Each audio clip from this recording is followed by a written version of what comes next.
Yo,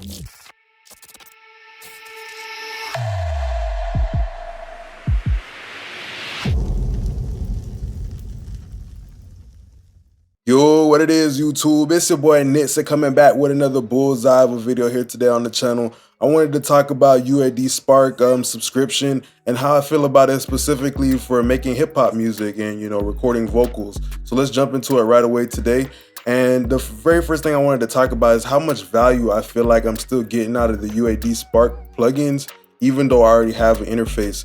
So the great thing about the Spark bundle is that you're going to be able to get a taste of UAD. Maybe if you're not already familiar with the brand and the interfaces and what the company actually stands for, I think the plugins is a great entry-level way of getting into kind of the space and understanding, how the UAD plugins can work within your workflow, no matter what kind of genre that you're working in.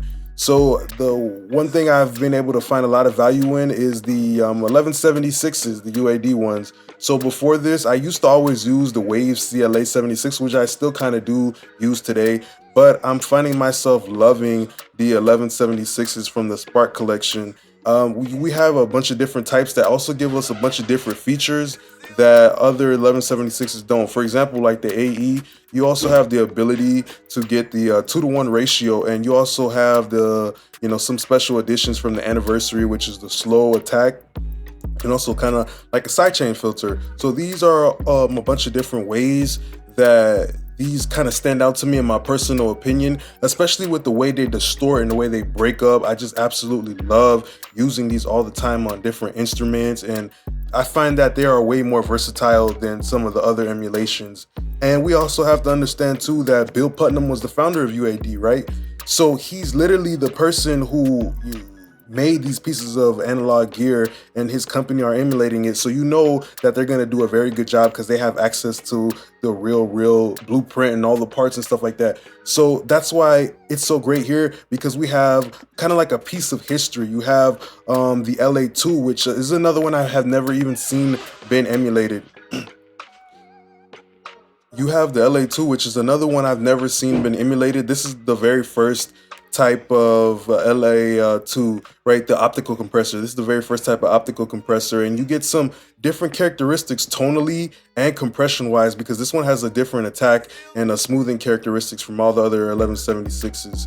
And I'm loving the Neve 1073 as well. It doesn't matter if you're mixing instruments or vocals. I'm finding a lot of value, especially with the Neve 1073. Before that, I had used it, but I hadn't liked it. But once I got my hands on the Spark plugin, it allowed me some time to just use it in an actual mixing situation. I tried to track with it, but before I didn't really get enough time to understand how powerful this tool is. But I'm finding myself using it a lot on rap music, and it's just so musical, especially the preamp. It helps make the recording sound way less digital and just give it so much life and body and so much tone and weight and characteristics. So that's another great thing. You're getting a lot of good compressors, and you're also getting some channel strip options, like the API Vision channel strip, which is very focused and very laid out in a good way. I've been doing some whole mixes with this as well.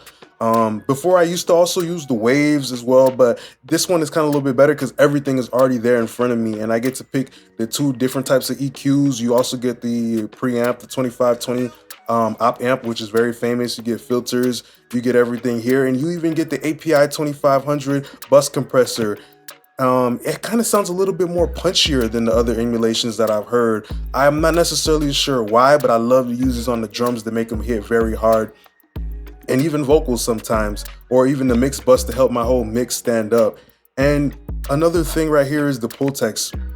I'm always using them on my 2 bus. They just add that little bit of magic.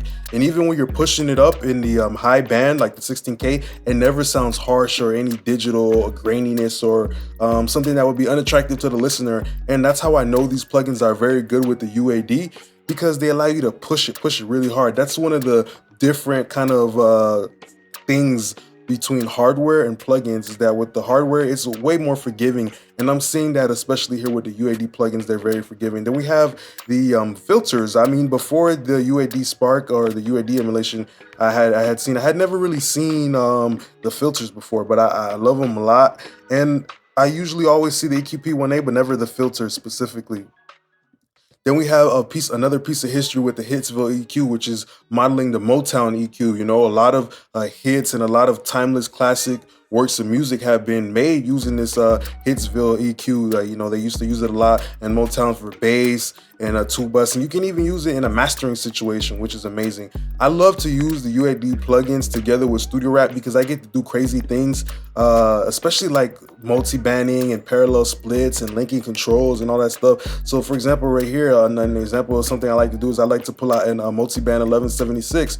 So that's something that we could have never did before with the actual real hardware unit. But you know, the free Studio Rack plugin by Waves and UAD Spark, it works perfectly inside of it, and it lets me just do so many creative things that I'm just so happy that we have these tools nowadays. Because before, you know, people probably had to have like a whole $1 million studio, and then even then they would have to ration what they're gonna use in their music. You know, they probably only had one LA2A, and they probably had to decide if you're going to use that on vocals or bass. So it's just good, the fact that we can work with these. And you have effects like the Brigade Chorus, the UAD Galaxy Tape Echo, which is amazing for effects. You can get some ear candy delays going all over the place, really create some movement. Then you have some really good vintage reverbs like the Pure Plate. Before this, I probably was always using Valhalla, and I still do use it a lot, but I'm finding myself with the Lexicon 224 as well. It just gives me this rich creaminess. And you know, a reverb is always good when you press the space bar and you hear to the way it kind of breaks up and it decays.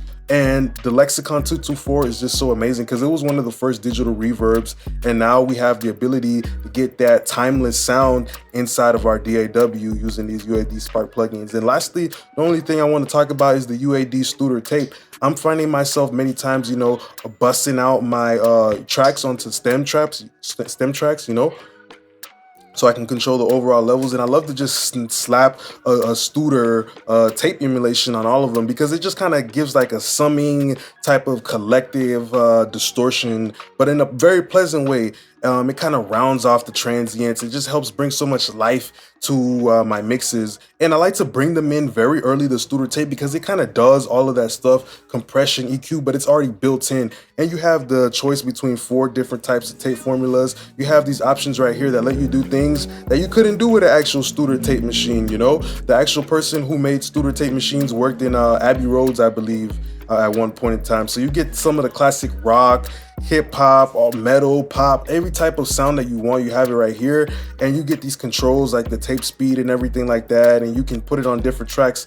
You're able to get all the benefits of the digital workflow, but the same accurate sounds of, you know, back in the day, the timeless records. And they might not all necessarily sound true to the hardware, but the most important thing is that these plugins enable you to get into the ballpark. They enable you to become inspired and pretty much make the best music that you can make that could potentially change your life. And that's just how I feel about UAD Spark. It just makes me want to make music. It makes me want to work. It just makes me want to give a better vocal take. It just feels like there's some magic that are coming with these plugins, just because I know UAD worked hard. And a lot of those UAD plugins have never been updated after all these years, because when you do something right, you don't have to do it over again. And that's a true testament to the UAD brand.